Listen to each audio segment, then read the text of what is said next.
Is Genesis Noir worth our time? We're about to find out. Welcome everyone to episode 212 of 1 Hour, 1 Decision, 1H1D. I am Chris. And I am Tom. And we take 60 minutes and play a random game on Xbox Game Pass and decide, well, Tom, can you do this on Nintendo? No. No. No, well, maybe. As we're going to be talking about Genesis Noir, developed by Feral Cat Den.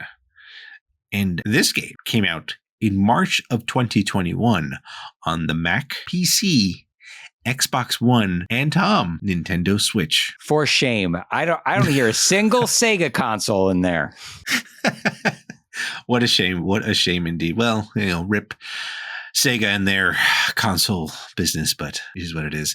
But I play this on the PC. It was 3.53 gigabytes on the PC. Tom, what about you? I also did not play this on a Nintendo console. I played this on the Xbox Series S, 2.49 gigabytes over there. Okay. All right. So save some savings there too. So well done. Well done, Feral Cat Den. They did some savings there. That's a strange thing to say. Yeah, well, that's the name of the developer, Tom. I can't do anything about that. I'm sorry. You didn't name him. I didn't name him. I get it. Yeah. Now, what kind of game is this? I have point and click puzzle adventure. Okay. I put trippy puzzle game with a story? ? Yeah, I would say there's a story there. Yeah, it's weird, but it's there. But what else is there? A game loop, maybe? Yes. The loop I have described is attempt to save your love interest by exploring environments and solving puzzles. Yeah. I put complete puzzles to progress the story. Yes. Just still a little more. We did it's the same answer, just told from two different points of view. Yeah. Well, there are points of view in this game that we'll talk about. Our likes and dislikes, but let's roll into our likes here, Tom. I think the music and the art do a great job of setting the tone.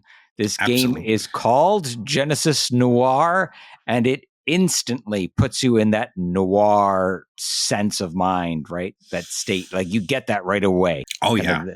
The 20s era detective story. Yeah, it's so weird. Like I honestly, when you launch this game on the Xbox PC app, you see a couple of cutscenes or screenshots here and there. And you're like, oh, okay.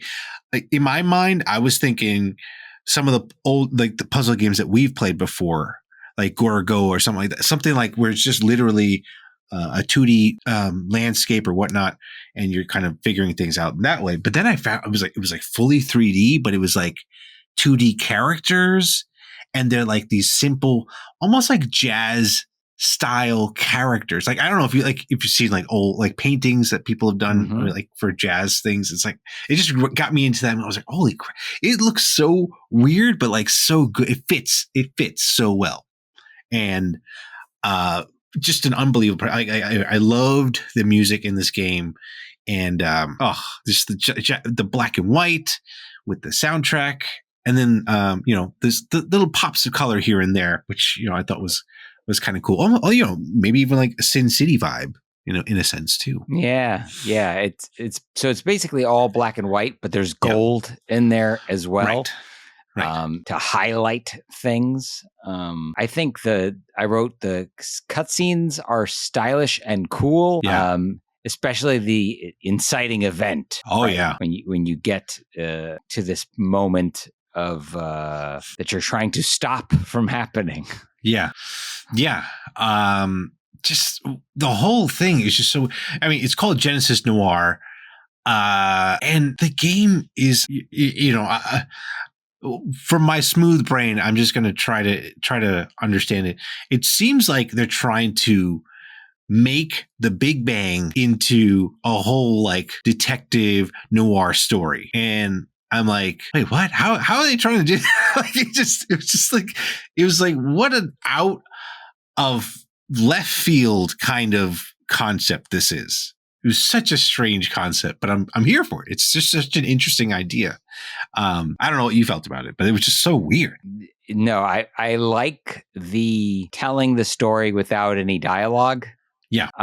It's this big metaphor of, time and energy and mass and how they interact, the as you said, the Big Bang. It's cool in that way, right? To take a scientific concept and then like write almost like an epic myth around it. Yeah. You like tell it as like kind of an origin story, but do it in the film noir style. Like it's not some like epic Greek, poem or something like that. It's a very modern take on a myth. Yeah, it's funny you say modern. Like noir is still like old-ish, but it's still a lot newer compared to the stories of the Greek gods or whoever with the creation of the universe. So yeah, I agree. It's just such a fresh idea on that whole thing, and I appreciate that. I appreciate the simple controls. You literally have your directional and your action button, and that's about it. That's all you got to do to play this game. And there are puzzles like we talked about, and you just kind of get through them by clicking on things and making things happen in it. And you learn, like you said, you're collecting evidence in this game to find out how you can potentially stop. And so there's like from what I can understand, the way that they describe it, it is there's a scorned lover in between the woman who's in this case representing mass and the golden boy, which I guess is supposed to be energy. Is that who he's supposed to be? Okay. Yes. And you, the watch salesman, are time. Yeah, I did. You know what? Until I saw your notes, I was like, oh my, that's who he's supposed to be. Okay. So that makes sense. So it's just, I don't know. It's a very strange way to describe all this stuff. It's like, when you try to sell a story about the Big Bang or something very complicated, you don't want it to get more complicated, but yet they somehow did that. It's a little bit more complicated. But hey, it works. I guess it works. Cool. Anything else you want to talk about that you liked about this?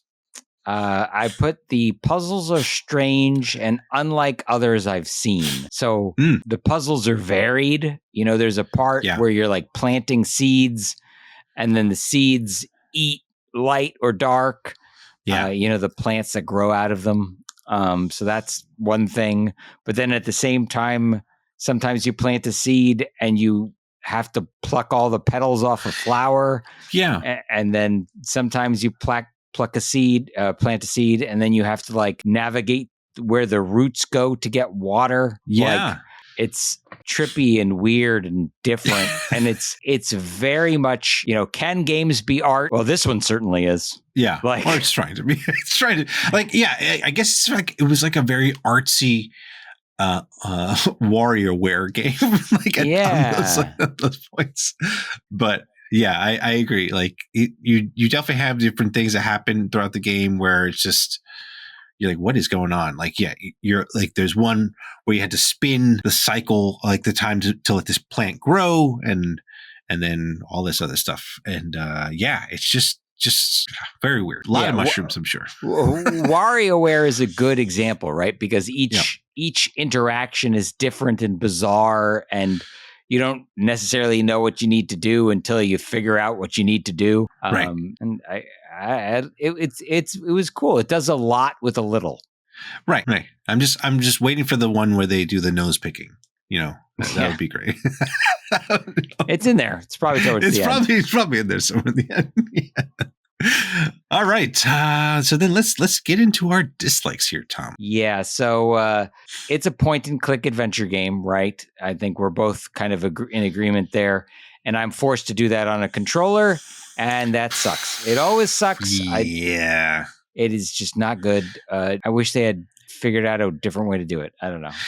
That's so, I started the game with a mouse and keyboard, and then I switched to the controller because there's certain points in the game, like for example, like where you had to like rotate something that just like really annoyed me. So I was like, let me try going to the controller, and that felt better there. And but then like I was controlling the character, time in this sense, with the controller stick. I didn't see. I saw it every once in a while where there would be the pointer. Yeah. And there was definitely certain puzzles where I was just like, wait, what am I supposed to be doing here? Like I was rotating the camera and stuff like that, but it just wasn't. And then again, you only have one action button. So it was just very confusing because like a lot of times you're just fumbling. You're just like, and like sometimes you're just fighting with the controls. And I thought that was like, that took me out of it a bit too, where I'm just like, what the heck is going on? Yeah, they don't give you any directions. And so I really did feel like most of the time I was just kind of fumbling around in the dark looking for a solution, clicking on everything until something new happens, which I guess is a way to play a game. I don't know that it's a terribly fun way to play a game. Right. I like better when I kind of have an idea of what I have to do and I just have to figure out how to do it. A lot of the times here, I was just pressing buttons until something happened. Right. Yeah. It's just like, this is one of those games where I think they really fell in love with like the style or the theme and not really thought about the gameplay itself. And that was kind of disappointing because like imagine this game with like Cocoon level puzzles. That would be really cool. Like that would have been like a chef's kiss there. But like I agree. Like it was just like, what the heck am I supposed to do? Like a lot of times you're just fumbling. Oh, okay, I guess that was it. And then like the other part, I was like at the very beginning of the game, like as you're kind of learning, your character is hungry. Then he tries to pawn off watches, and he's looking at this diner. And I don't know if I missed something, but like I was compelled to go to the right and like go in that direction. But I was like, shouldn't I have just gone to the diner and just gotten something to eat with the money that I just made? I don't know if you did that. Did you go to the diner? I don't think that I could. Okay. I sold a bunch of watches until I tried to sell a watch and then the guy didn't pay me. He like paid me with like underwear or something. And then I guess you give chase to that individual is kind of the vibe that I got. And chasing down that individual brings you to the inciting event. Right. Okay. Yeah. And with that whole inciting event, I was still kind of confused. Is my character a detective, some sort of rogue? He's selling stuff out of his coat. It doesn't seem like he's a detective. It's just kind of like wrong place, wrong time. But then at the same time, then he has some sort of relationship with the woman, Mass. And, the woman is a jazz singer. And then the scorned lover, Energy, in this case, is someone that works with her. Or like maybe they're together in some way, shape, or form. I don't know. Excuse me. And it just all that stuff. And then just the concept, just some of the parts just like really flew over my head. I got it just did. I don't know. But yeah. I hear you. It is certainly confusing at times. They give you like this or that choices a lot of the times, and I'm never sure if it matters. Like, you plant a seed, and it's like, well, pick a white seed or a black seed, and I'm like, does it matter which one I plant right here? I'm not sure. Right. Did it change the puzzles that I did? I don't know. And sometimes when I was planting some of those seeds, they didn't go where I wanted. Like I pressed a button to try to plant them, and then he would like throw the seed off a cliff or something. The interface just didn't, because you're kind of mousing around, but you're also playing a third person game. Like it just creates this kind of disconnect, I think, sometimes. Right. And speaking of being disconnected, it was not always clear to me when I was playing and when I was watching. Yeah. Like, is this a cutscene or am I supposed to play right now? Like, it's not always obvious what you're supposed to be doing. Right. Like, there's certain times where they'll bring the black bars down, but like, to your point, it's like, it's inconsistent. Sometimes the cutscenes don't have those black bars, and then you're just like, and then you're just standing there, and you're like, oh, I had to play now. Okay, got it. So, yeah, would have been nice to have that consistency there, but. Whatever. And black bars on a black and white game are also not very noticeable. That's true, too. That's true. All right. Anything else you wanted to bring up here, Tom? The only other thing that irritated me, and I'll always bring it up when I see it, is I can save the game, so I'm reliant on the autosaves.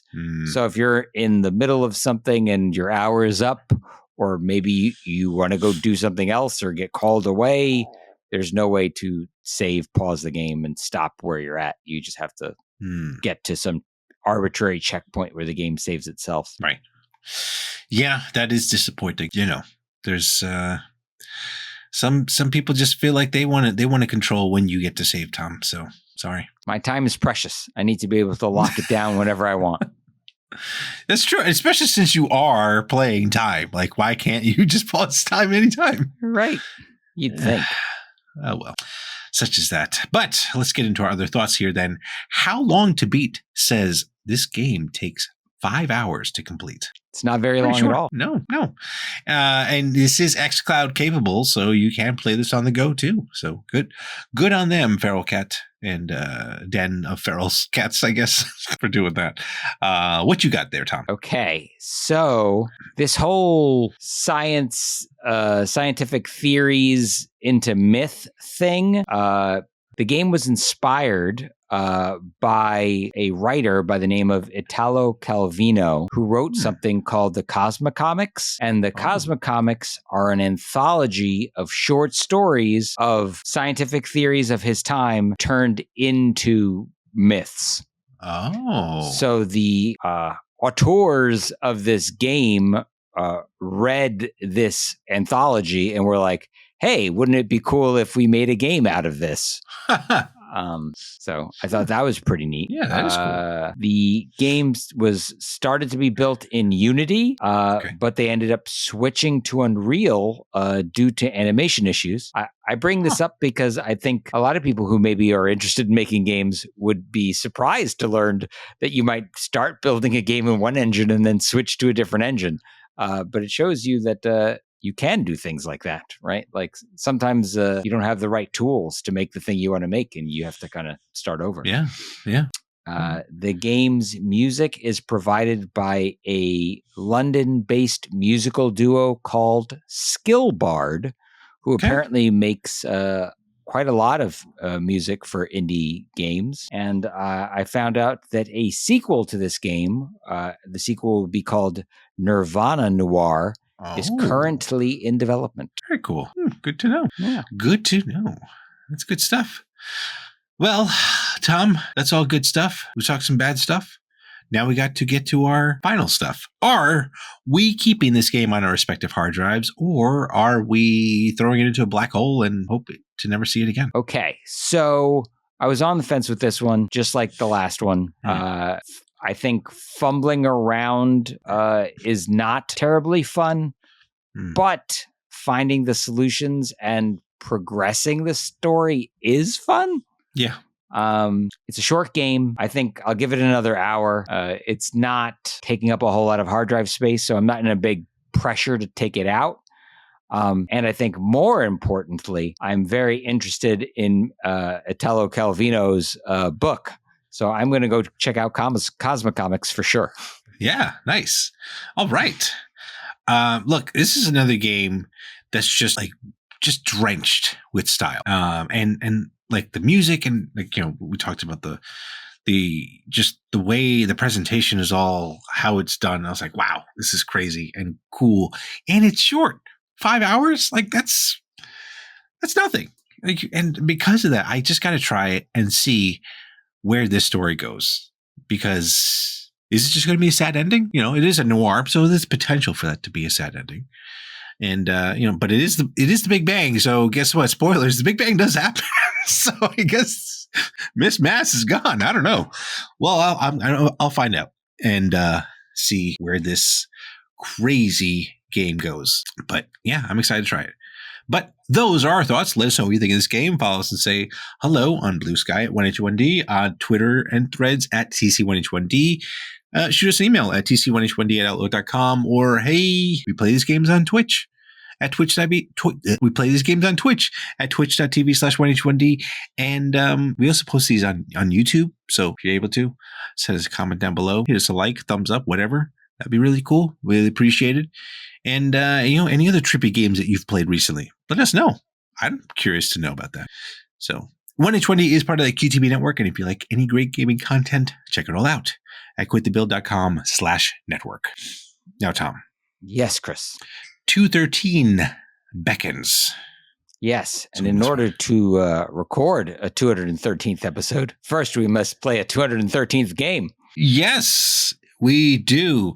And the surprising button is going to help us out with that. So here we go. Oh, okay. The Gunk. Okay. Sounds kind of yucky. It's maybe it's yucky, but I have heard about this game a little bit, and I'm glad that we're getting a chance to try it out. So that is our next episode, but that is it for this episode. So thank you so much, everyone, for tuning into this one, and we will catch you on the next one. Thanks, everybody.